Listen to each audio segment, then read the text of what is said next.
Let's begin with the Social Security COLA announcement for 2025. What was the adjustment and how was it arrived at? Yeah, so I guess it was last week.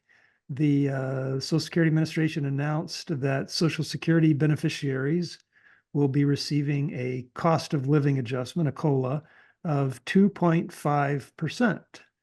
So, a couple of ways to look at that. The average beneficiary receives a monthly check of about $1,800.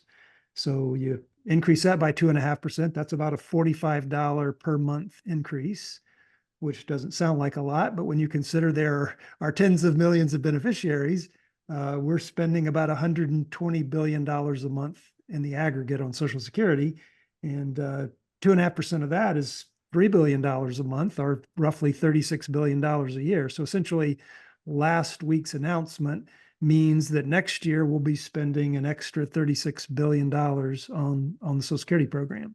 Let me just stop you right there. Hold that Sure. thought, because it's illustrative of a budget dynamic that I think a lot of people lose track of, which is that a lot of the federal budget runs on autopilot because these things happen automatically. So it's not like Congress came in and said, well, let's spend X amount more on Social Security for this reason. It just happens automatically. So it shows up in the budget, whether they intend to put it there or not.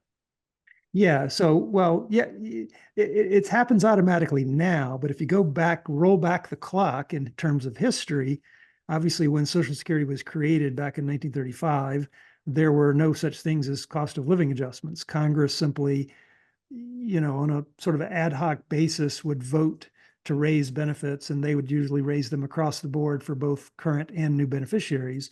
So it wasn't until 1972 that Congress and the president got together and decided that they would enact what became known as the automatic COLA. Now, it was 72 they enacted it, and actually the first COLA was paid in 1975. And the COLAs used to come in June, in the middle of the summer. And in the 83 amendments, they changed that to December.